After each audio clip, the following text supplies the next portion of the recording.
Hello and welcome to another Times Radio Frontline members question and answer. Now today I'm answering your comments. That's from our channel members on Frontline episodes and other videos that we've put up about the war in Ukraine and its impact on the world stage. I'm Philip Ingram. I'm currently one of the presenters for Times Radio Frontline, but I'm a former senior British military intelligence officer and NATO planner. And I commentate on all matters geopolitics and security and cyber and terrorism and counter-terrorism and anything else that people ask me to comment around the world. But I'm going to dive straight into your questions because there's some good ones this week. And thank you very much indeed from some new people, which is even better. John Killett, your first question comes in, says, since NATO is a defensive organisation, why and how does Putin think it's an offensive organisation? That is a very simple question asking a very complex question, and it is one that you have to put yourself into Vladimir Putin's perspective. Putin wants an enemy, and if we go from the end of the Second World War through the Cold War, who was the Soviet Union's enemy and who does Putin see as the enemy in the future? Well, the Soviet Union's enemy was what became NATO. And then Putin has taken that up and continued seeing NATO as an enemy.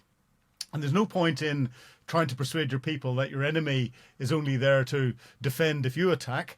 You want to make it the big bad wolf. And that's what Putin has been doing the whole way through. In fact, that's what the Soviet Union did the whole way through. NATO was the big bad wolf. And of course, whenever you look at it in the cold light of day on paper, NATO has expanded. It's grown. And it's grown east into a lot of the countries that were former members of the Warsaw Pact. And Putin has seen that expansionism as something that is designed, in his words, to be an aggressive look against Russia, and therefore suggesting that it is a threat against Russia. He doesn't care about the reality of what NATO is or the NATO's constitution or anything else. And of course, we've had Russians up until just before their invasion, full-scale invasion of Ukraine, Russians were embedded in NATO headquarters. They've been working with NATO for many years. Russians have deployed under the command of NATO-led operations in the Balkans, and they haven't complained before. So Putin knows exactly what NATO is, but NATO's expanded. For those that don't know, NATO doesn't expand by going out to different countries and saying, hey, we see that you're butting up against a potential enemy. Would you like to come and join us? Here's our help to get you over the line to come and join. No, NATO sits and waits. It waits for countries to turn around and say, can we join? You have to apply to join. And then whenever they apply to join, they have to meet quite a large number of political and military standards before they are accepted into the overall NATO framework. And that's why we've seen NATO expanding incrementally. Those political standards include ones that help stop corruption, that have values that align with the rest of the NATO members. Those military standards are bringing procedures and equipment and training and everything else up to the same sort of standards as other countries. And the big thing about NATO is it's a standardization. It's an organization that standardizes the doctrine, the formal articulation of what is taught, the ways of doing things. So if someone uses the word attack, there's a NATO definition as to what what attack means in the land environment, in the air environment, in the maritime environment, and everyone is speaking effectively the same language. But it's also standardization in equipments. So whenever you are going to plug your NATO communication system in that you've got into another country's NATO communication system, your plug works. You don't get the sort of thing that we do whenever you're flying from the UK or into the UK, where you have to go through the technical outlet to buy your adapter so that your 2-pin plug can fit into a UK 3-pin plug or vice versa. NATO has standardization across the board, and that's the beauty that there is. Standardization in understanding, standardization in language, standardization in equipment, and that allows it to operate together, but from a defensive perspective. I've written NATO's plans and defensive plans. I've never written a NATO attack plan for any of the environments that we operate in peacetime. We've had to look at that in particular operational areas, but those have been attack plans for a coalition of the willing, not necessarily NATO. NATO framework, but not necessarily NATO led. So it's very different. But a very important question, John. And it's down to Putin wants NATO to be the enemy. It suits his ultimate goal and keeping the Russian people on side. Next question, the next point comes from Torgrim from Norway. And you say Ukraine seems to have received all the components needed for combined arms warfare over the past years. However, I believe they still do not have enough kit in order to conduct a serious push to retake larger parts of the Donbass or Crimea. Torgrim, you're 100% right. But combined arms operations, I'll explain in a second for those that don't know what they are very, very complex operations. And combined arms operations are where you get an armoured force, and an armoured force isn't just tanks. It's made up of armoured infantry, armoured engineers, armoured recovery to help provide logistics support, armoured artillery to be able to go forward with your armoured punch that you're trying to put through. And again, all of that is supported by an air defence capability to put an air defence bubble around. And that air defence capability is with land-based guns and land-based anti-aircraft missiles. But it's also, you get an air defence package above that is provided by fixed-wing aircraft from your Air Force as well, giving you local air superiority. And it's having that three-dimensional capability, but that all-arms capability where you've got different elements all been able to work together is what you need to be able to punch through the sorts of defences that the Russians have got in the Donbass and even have some hope of getting through to Crimea. It is very complex. The Ukrainians did not have, until relatively recently, a doctrine that made them operate that way. They operated their tanks almost separately from their infantry, from their artillery and everything else, bringing it all together.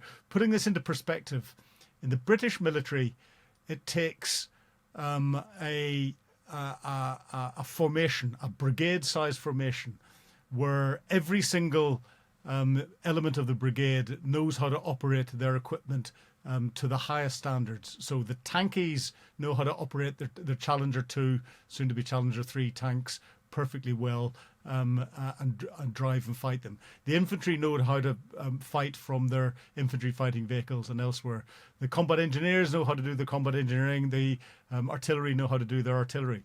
But then you start to get it all together. The training cycle for that in British terms is 2 years. Now that's peacetime. To learn how to operate and get it to a point where you can fight an all-arms battle. The Ukrainians have been re-equipping and learning how to operate each individual piece of equipment new, from the old Soviet-style three-man tanks to Western-style four-man tanks in Leopard 2s, Challenger 2s, M1 Abrams, etc.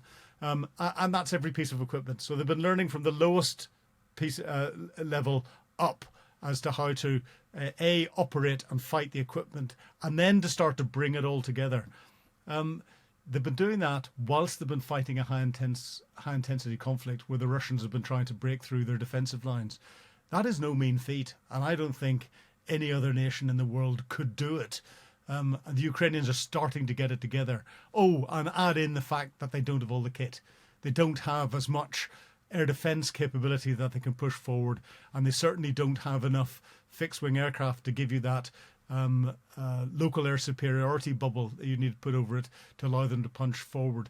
And they don't have enough combat engineering capability to punch through the massively capable defensive lines that the Russians have got, especially in the Surovikin defensive lines that have been built through the Donbass. So they've been trying to develop this and to advance and to move forward with not just one arm but two arms and probably two legs tied behind their backs when it comes to equipment and training and everything else. They're doing a very good job.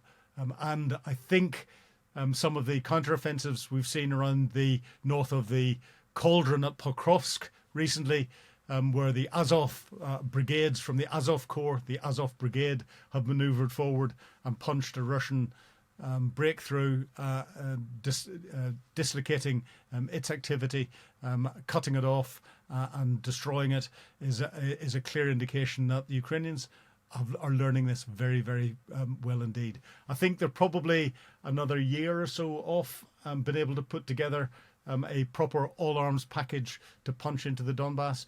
And a lot of that is down to learning to operate with F-16s and other Western aircraft so they can provide that close air superiority bubble. Again, when it comes to aircraft, it's very quick to learn how to fly the aircraft. It's even longer to learn how to fight the aircraft. It's even longer to learn how to fight the aircraft with all the stuff that's happening on the ground, with everything else that's going on around you.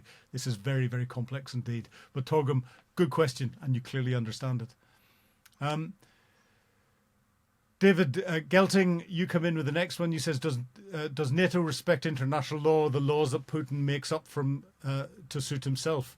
Because under international law, Ukraine has an inevitable right to have NATO troops in its territory and have them impose a no-fly zone on its behalf. If Western politicians weren't so cowardly, they would realise that, in fact, this is by far the best way of preventing war spreading to other countries. David, an interesting point. Ukraine, as a sovereign country, can request support from any other nation. And it's up to that nation as to whether they will provide that support for Ukraine on a bilateral basis, and if they go to different nations, on a multilateral basis. NATO as an organisation, because of the way its constitution is written, Ukraine could ask NATO, but it is unlikely that NATO would be in a position to grant a NATO level of support on an application, because Ukraine is not a NATO member, and it requires all NATO members to agree to provide support if NATO was to do that, outside it being support for a NATO member, which is, as we all know of, is Article 5. And this is where the real difficulty comes in. It takes an awful lot longer to try and get the diplomatic agreement to get NATO to come in as NATO outside there being any formal agreement than it would do in putting together what's called this coalition of the willing. Now, the coalition willing are all the NATO countries who would signed up and said yes anyway, plus a few others that are always good to have on side. So Australia, New Zealand, Japan, interestingly, are part of the coalition of willing, from what I understand, and a number of other countries. So we're in this the semantic game, and we're in the game of working out what's the fastest way to get the level of diplomatic support that's needed to allow countries that, whenever they decide that they want to give military support to Ukraine, they can put the troops on the ground. No country will give that support until there's some form of ceasefire, at least, if not a peace agreement or a path to a peace agreement that's available. I don't think any country is going to risk putting its troops on the ground to support Ukraine while from a fighting perspective against the Russians, because that would immediately draw that country into a direct conflict with Russia. And of course, if that country was a NATO country and was drawn into direct conflict with Russia, that could stimulate a need for an Article 5. So it's diplomatically very, very complex indeed. And that's why we'll keep hearing about coalitions of the willing. It's a much easier route. And of course, NATO's done that lots. We did that in Bosnia. We did that in Kosovo. That was done in Afghanistan. Bosnia, Kosovo, those are success stories. You can go there on holiday. Afghanistan, I'll not talk about because that wasn't. Next question from Anthony Morris. Anthony, if Article 5 is being invoked, should it also address another country threat to NATO territory, specifically Greenland? Anthony, there's a lot of talk and rhetoric about Article 5. Article 5 has only ever been called once and invoked once, and that was by the United States for the global war on terrorism. That took NATO-led operation into Afghanistan, first of all. We're nowhere near close to Article 5 or anything else. I hear what you're saying about Greenland. I think Donald Trump's rhetoric around Greenland is nothing more than rhetoric. And actually, his rhetoric is aimed at, he was threatening Canada at the same time. He's threatening Greenland at the same time. He was threatening Panama at the same time. Why Canada, Greenland, Panama? It's because if you look at that, it's the trade routes from the Pacific round into the Atlantic to the US's Atlantic seaboard. The Chinese were beginning to control all of those routes, especially with a lot of their new icebreakers, nuclear-powered icebreakers that they're putting through the Arctic. And they were controlling the ports at either end of the Panama Canal. And of course, Greenland covers a lot of the coast that's there. Interestingly, if you go into the international agreements that there are with Greenland, the United States has got authority to deploy any military capability it wants into Greenland at any time without having to refer to the Greenland government at any stage. That's already written in, I think it's the 1948 agreement. So there's a lot of talk about it. Most of it is wrong. And our final point, it's from Torgrim again, Torgrim from Norway, who said, could the A-10 Warthog play a useful role in the defence against drones? I read somewhere that there's a huge surplus of A-10s and they're being phased out. Torgrim, you're 100% right. The A-10 is an awesome aircraft. It is designed specifically for ground attack. I'm sure the fire control mechanism in it is linked to some form of thermal imager, and that thermal imager could be used to take out drones.